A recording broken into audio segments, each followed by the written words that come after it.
Good morning. It's a gloomy day today.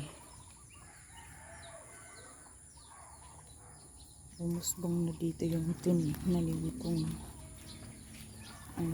bush beans. Ayan.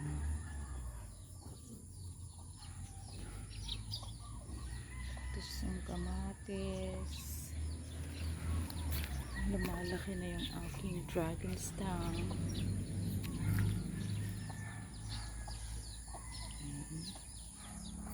Nice.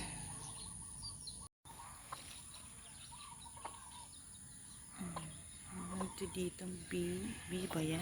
Ulangaw yan. It's a wasp. Sile. Cute na bunga.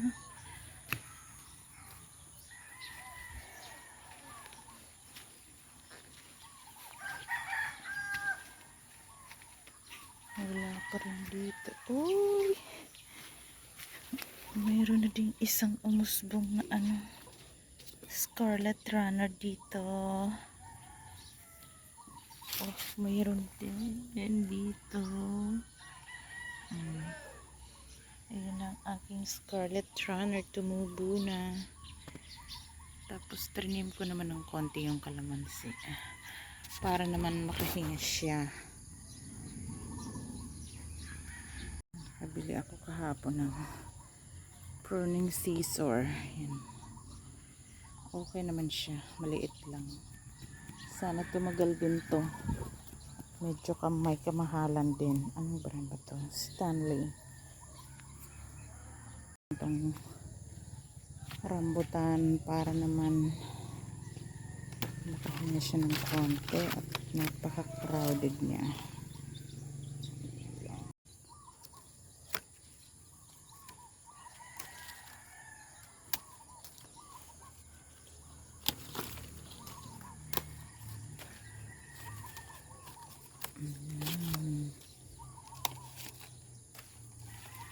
Hindi rin magandang napaka-crowded.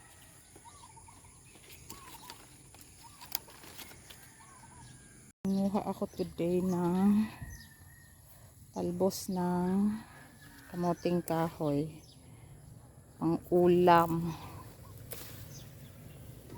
Yan na.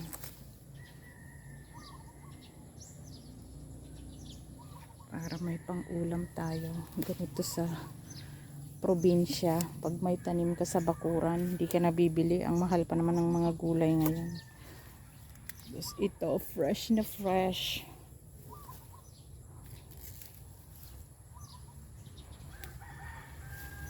Tapos may, ang daming lamgang. Diyos ko, aray. Ano ba yan?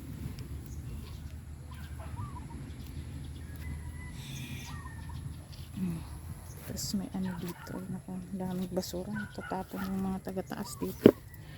Tapos mayroong coconut, baby pa. Kumuha muna ako dito na masukal kasi dito. Ay, aray ko, daming lang.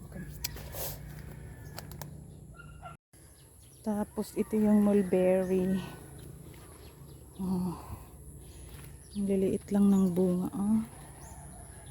Ganyan lang. Matamis naman kasi kumuha ako dito kanina na hinog na. Pero ang liliit. Tapos last week pagdating ko, kinat ko to. Tapos ang bilis lang tumubo. Oh, ang galing. Tapos nung tumubo siya, meron na din na namang bagong bunga. So, kailangan gupitin ko na naman to mamaya. Oh, ang galing-galing. Ang bilis lang tumubo. Pag kinat mo siya, pag umusbong, meron ng kasamang bunga yung usbong. Ayan. Ang cute. Ang liit-liit. Yan lang siya. Oh. May kasama ng bunga pag tumubo. Ang galing. Kaya paparamihin ko to. Siguro ito na lang din. Itatabi ko dun sa aking living fence. Kasi ang bilis lang ng mabuhay.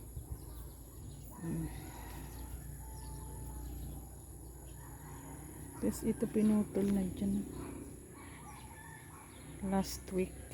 Tapos ayan Natutuyo na. Tapos ito kukunin ko to. Itatanim ulit. Itatanim siya ulit para buhay na bakod. Maganda yan. Presko. Kaysa magpabakod ka ng konkreto. Ang ganda talaga ng bulaklak na yan. Tapos may kalabasa siguro yan. Tumubo lang dyan. May talagang langgam dito. Kahit saan ka umapak, nangangagat. Ito, parang kalabasa siguro to. Or ano kaya to. Tumubo lang siya dyan. Baka patola yan. Tapos ang ganda ng maliliit na bulaklak.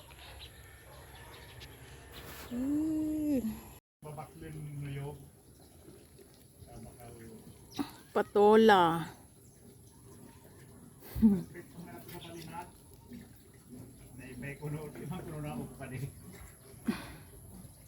Tapos may gabi. Tsaka kangkong.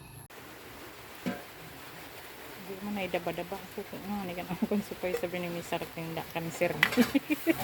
Pag nailuwas. Pag nailuwas ngayon kalayuda servi. Ang ganda ng ating bangbangan. may abang pa.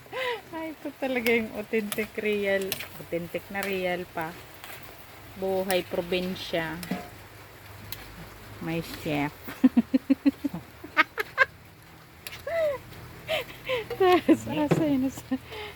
Umikan sauna. Tapos ito na lang yung isang palangga ng kasaba tops. May pasele.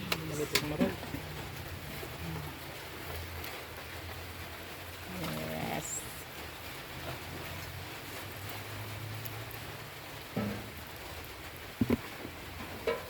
Ganyan yan.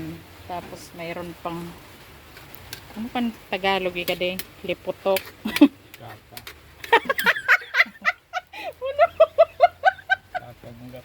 Kakang. Ay ama. Kakang gata. Oh my God. So hard to spoken in Tagalog. Nag-overflow siya dyan. Tapos nilagyan ng brother ko ng ganito. See, very mapamaraan. Para hindi umapaw. Nilagyan niya ng ganito.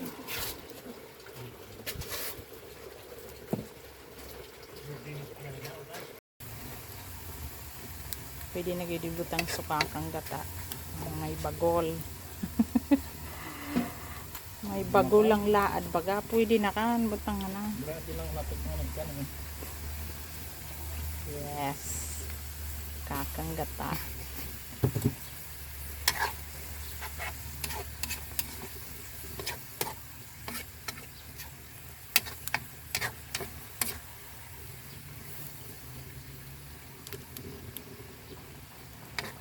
Gusto ko nga ni mag-ibo ka muna kwa swabab pang kwa pang kutsara dapat sa probinsya. Inuno sa kanding pwede na kadingali dapat ikan low fire na sana tanang dali na ikan may bas ganyan low fire. Low fire pag ganyan kinakabig lang nilalayo ang fire. Tadi mo sinabyan si Ron. Di anak ko. Hindi ka nagluto na. Sarap.